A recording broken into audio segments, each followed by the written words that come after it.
There is a strange paradox found in life. It is often those who suffer the most who possess the deepest strength.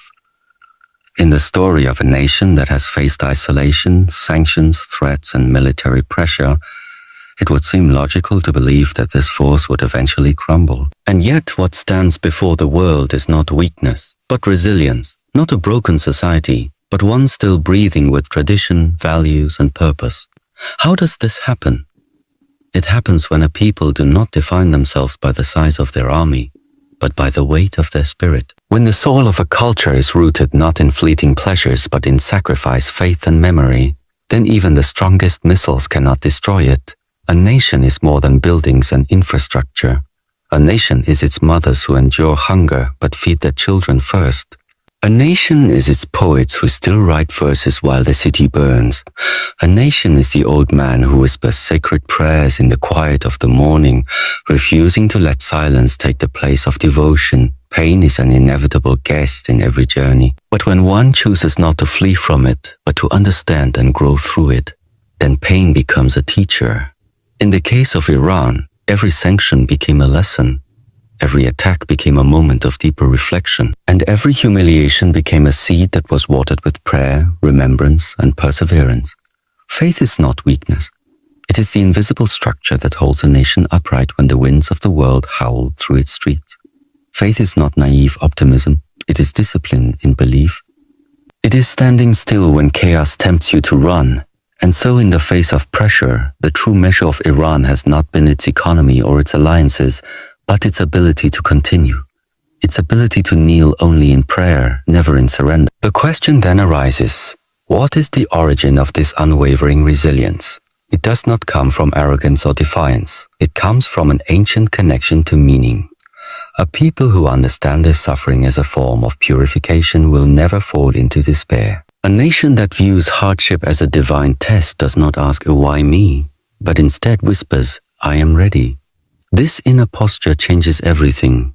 The pain no longer dominates. It becomes part of the training. The trials become the sharpening stone. And soon the world sees not a broken people but a refined people, forged like steel.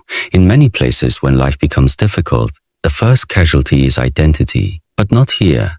Here hardship deepens identity. Here the call to prayer is louder in crisis. Here the family bonds become tighter under pressure. Here, the ancient words of the mystics and sages return to the lips of the young, because suffering reminds them of who they are, and in this memory, strength is reborn. There is a story told in the quiet voices of the elders, that empires fall, but the spirit endures, and the spirit is guarded not by weapons, but by devotion. Devotion to ancestors, devotion to faith, devotion to a way of being that honors integrity over popularity, patience over impulse, and sacrifice over indulgence. This is what makes a people invincible, not because they cannot be hurt, but because their pain makes them stronger. The world has underestimated the silent resolve that grows in the face of injustice. And this silence is not passive, it is alert, it is rooted, it is deliberate. There is a stillness in Iran that the outside world cannot interpret. It is not resignation, it is preparation, it is reflection. It is the sacred pause before the next act of courage. This stillness is the womb of strategy. It is where the future is quietly conceived, not with noise but with clarity. And in this stillness, the people remember. They remember the invasions, they remember the betrayals, they remember the martyrs. They remember the sacred ground that has absorbed blood but never surrendered its dignity. Each generation carries this memory not as a burden but as an honor. It becomes their identity, their compass, and this compass does not point to revenge but to redemption. The world may not understand this kind of power because it does not scream or threaten. It simply stands. Standing, it inspires. There is a kind of leadership that comes not from authority, but from authenticity. Iran's resilience has become a form of leadership, showing other nations and individuals that it is possible to be surrounded, pressured, even punished, and still not lose your center. This kind of resilience is contagious. It begins to awaken similar spirits elsewhere. People who have been told to submit, people who have been silenced, people who have been shamed into forgetting who they are. They look to this example and realize survival is possible, dignity is possible. So remaining unbroken is possible. And so the attempt to crush has, in truth, become the force that spread the seeds of spiritual rebellion. Every pressure placed upon the Iranian people has been transformed into a deeper layer of strength. And this is not a romantic exaggeration. It is the result of deliberate daily discipline, the discipline to rise every morning and choose purpose over bitterness, the discipline to teach children not hate but honor, the discipline to respond to propaganda with poetry, to answer destruction with design, to meet despair with devotion. This discipline is what keeps the nation from falling. It is what elevates resistance from reaction to refinement. And it is what has turned Iran from a place under siege to a symbol of sovereign endurance. Those who sought to break this spirit miscalculated because they believed power is external. But true power is always internal. It is the ability to live aligned with your values even when no one applauds you. It is the choice to keep walking through darkness because your steps are guided by something eternal. And so, while the headlines focus on conflict, the deeper story is this. The people who refuse to be crushed have become the teachers of resilience. Their faith is not a slogan, it is a lived reality. And in the silence of their suffering, a quiet strength continues to grow. A strength that does not kneel before any throne except the one that exists within the sacred self. To understand the people, you must look beyond their governments, beyond the headlines, and even beyond the wars. Look to their rituals, their moments of silence, their eyes when they speak of ancestors. Iran is not simply a political entity or a geopolitical player. It is a civilizational spirit, a soul that has wandered through centuries of triumph and collapse yet never lost its direction. When those outside tried to define Iran with bombs and labels, they missed something essential. Iran had already defined itself through prayer, through family, through art, through the remembrance of divine presence in every moment of hardship. These are not things that are imposed by others. These are choices made daily in the heart of each person. And choices made in the spirit cannot be removed by force. You can occupy territory, but you cannot occupy truth. You can seize currency, but not character. You can burn books, but you cannot burn away the memories that live in the soul of a people. Iran's strength lies in this internal reservoir, a power not of domination, but of spiritual rootedness. It is the family sitting together in a room without electricity, reciting the verses they learned from their grandparents. It is the teacher who still shows up at school despite their salary being devalued. It is the child who learns about resistance not through anger, but through stories of dignity and courage. What causes such enduring identity is not mere stubbornness. It is a deeply cultivated alignment with something eternal. It is faith. Not blind belief, but conscious commitment to live according to values passed down through generations. And when those values are under threat, they do not fade. They intensify. Like incense when burned, it does not disappear. It fills the air more strongly. The more pressure placed on these principles, the more vibrant they become. There is a quiet revolution in choosing to remain yourself when the entire world demands that you change. And Iran has chosen to remain, not as an act of arrogance, but of remembrance. Because to forget is to die spiritually, and to remember is to stay awake. The memory of the sacreds is the core of Iran's endurance. From the ancient poets who spoke of divine love and justice, to the modern voices who teach discipline and humility, the country has long seen itself not just as a place on the map, but as a carrier of a message that the world does not belong only to those who are strong in weapons, for those who are strong in weapons, but to those who are strong in spirit. So when the outside forces attempted to define Iran through force, they encountered a problem. That definition did not match what lived inside, and what lives inside is not a thirst for revenge, but a thirst for truth. Not a desire to destroy, but a desire to be left to live with dignity. And so, the world was confronted with a paradox. A nation that looks cornered but acts free. A nation that is sanctioned but unshaken. A nation isolated by politics but deeply connected to its internal compass. Identity built on faith is stronger than identity built on force because faith cannot be handed to you. It must be chosen. And once chosen, it becomes a kind of armor, not the kind that separates you from the world, but the kind that protects you as you walk through it. Faith allows a person to stand without needing approval. It teaches you to measure your success not by what the world gives you, but by what you refuse to lose. Iran, in this way, has refused to lose its soul. While others have traded principles for convenience, it has held on, even when the cost was high. This decision is not always celebrated, and it is certainly not always comfortable. But it is consistency over time becomes strength. A river may seem soft, but over centuries it carves mountains. And so too does a consistent identity shape history. There is a kind of wisdom in knowing who you are, and there is a deeper wisdom in knowing who you are not. Iran knows it is not perfect, no nation is. But perfection is not the standard.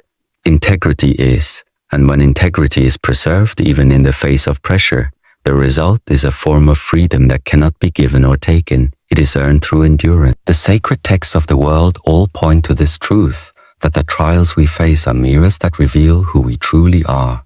And Iran, through its trials, has revealed not just defiance, but depth, not just resistance, but resilience, not just survival, but soul. This is not about politics. It is about essence. And the essence of a people cannot be captured by satellite images or economic charts.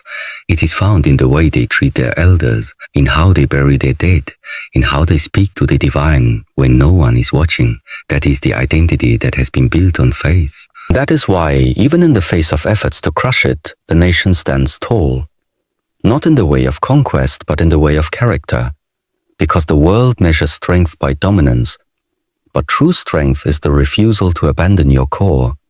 That strength is what has carried Iran through storms. That strength is what continues to make it a symbol, not of perfection, but of perseverance. When you build a life or a nation on what is eternal, then you are no longer afraid of temporary threats. And that is what makes faith so powerful. It gives you the vision to see beyond the present crisis. It allows you to respond, not with panic, but with purpose. And that purpose is to live in harmony with your truth, no matter the cost. Iran's identity is its shield, not because it keeps the world away, but because it keeps the soul intact. And the soul intact is a force greater than any weapon. This is the lesson for all who observe, that when you ground yourself in what cannot be taken, you become untouchable, not in body, but in essence. Not in politics, but in presence.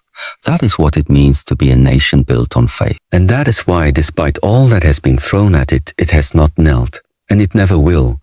There are two ways to define power. One is by how many you can control. The other is by how free you remain when others try to control you. Many nations chase the first. Few are willing to endure the second.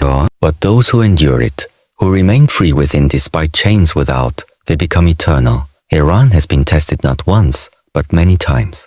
Tested by war, tested by betrayal, tested by economic sabotage. And yet it remains, not in arrogance but in stillness, not by retaliating with equal destruction, but by holding fast to its identity.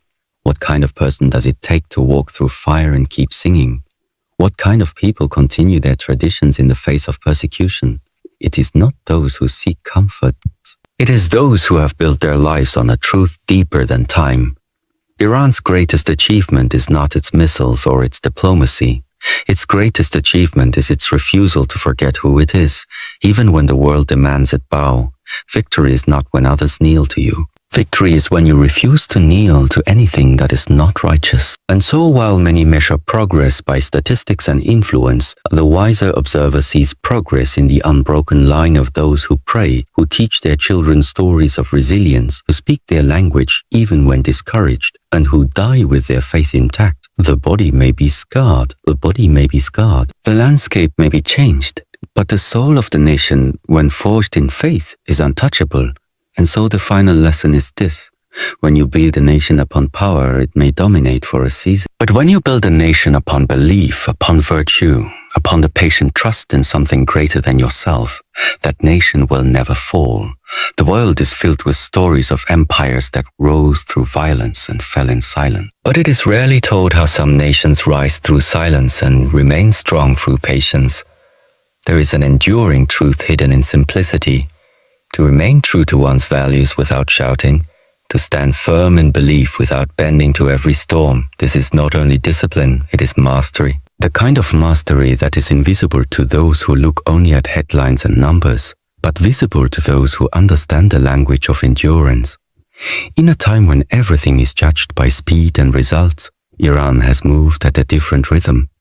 It has not been perfect, but it has been persistent. And that persistence has not come from political strategies alone. It has come from something older, deeper, and more human, a commitment to live with soul. The attempts to force submission upon this nation have revealed not its weakness, but its depth. Because what you try to crush will often reveal what it's made of.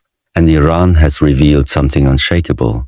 Not just military pride, but a moral compass. Not just history, but vision. Not just resistance, but rootedness. The world often misreads silence as surrender. But in some places, silence is sacred. It is where the next steps are decided not with panic, but with prayer. And when a people choose to respond not with hate, but with dignity, not with noise, but with clarity, they rise in a way that no enemy can stop. It is easy to fall into the trap of thinking that bombs and borders are the true markers of strength.